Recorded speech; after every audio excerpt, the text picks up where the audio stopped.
Last day पे क्या mentality थी कि इतना अच्छा खेले और बाकी दिन डाउन चला गया, बाकी फुल सपोर्ट। गाइस एक स्टोरी बताता हूँ मैं, किसी को हाईलाइट बनाने इसका या कवर करनी है, क्लिप बनानी है तो कर लो।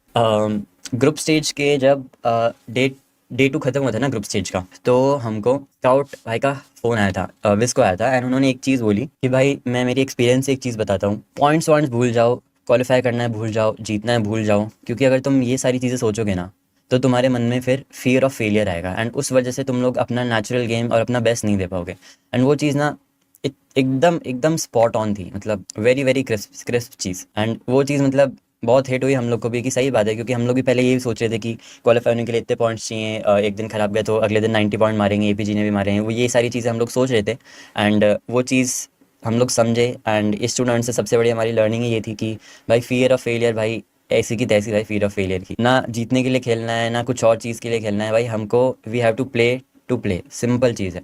क्योंकि भाई कुछ भी अगर हम लोग सोचेंगे ना अपने रिजल्ट का, तो अननेसेसरी प्रेशर हम लोग खुद के लिए भी और अपनी टीम के लिए भी इन्वेंट कर देंगे, समझ रहे हो, जो प्रेशर है भी नहीं ना, फालतू का प्रेशर हम लोग ले लेंगे, ना हम लोग जैसा खेलते हैं वैसा नहीं खेल पाएंगे। तो मतलब बहुत इंपॉर्टेंट चीज़ थी। एंड मतलब ये सारी चीज़ें ही यार, जब अपनी टीएसएम भी गई थी ठीक है बाहर, जॉनथन ने जब इतना अच्छा परफॉर्म किया था, तो आई एम श्योर कि भाई इन लोगों ने ये तो नहीं सोचा होगा कि हमको क्या करना है बहुत ज़्यादा, समझ रहे हो, उन लोग ने अपने गेम पे फोकस किया, सिंपल उनका जो एग्रेसिव गेम था उन लोगों ने वो दिखाया, जॉनथन ने अपने गेम पे फोकस किया था। एंड यही सारी चीज़ें मतलब एट द एंड परफॉर्मेंस लाती हैं, क्योंकि गेम के बाहर की चीज़ें सोचना या गेम के बाहर के रिजल्ट्स के बारे में सोचना एक Sprayguard!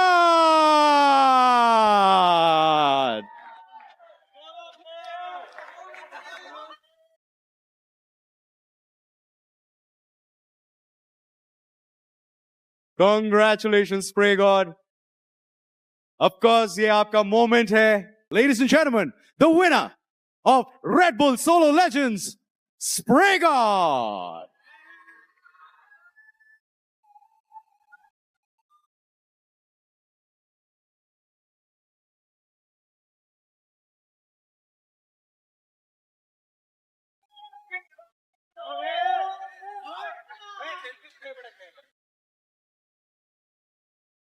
All right, Spraygod, पूरा एक्सपीरियंस कैसा रहा?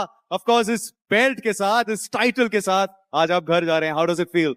हाँ मतलब फील तो अच्छा ही हो रहा है, पर मैं मतलब एक्सपेक्ट नहीं कर गया था कि मैं जीत जाऊंगा। मतलब मस्ती मस्ती में तो खेलने आया था, बस टाइम पास। मतलब मैं तो टाइम पास करने खेलने आया था, वो मैं जीत गया वो तो कैसे पता मुझे। लेकिन इस टाइम पास के साथ साथ आपको ये टाइटल अब मिलता है, you are the first winner of this first edition of Red Bull Solo Legends. पहली बार बीजेएमआई इस तरह एक आइकॉनिक वेन्यू में खेला गया, so congratulation spray God. And मजे आए ओवरऑल? मजे तो आए ही भाई, इतने सारे बंदों को कूट के। सबसे ज्यादा किसको फिनिश करने में आया? मतलब ऐसा तो क्या ही मजा आया फिनिश करने में, जो दिख रहा था उसे मार रहा था। तो नाम वाम तो मैं मतलब देखता नहीं हूँ, तो ठीक है। All right, so ladies and gentlemen, let's hear it once more for our legend Spray God, the winner of Red Bull Solo Legends. And इसी के साथ खत्म होता है the first ever BGMI edition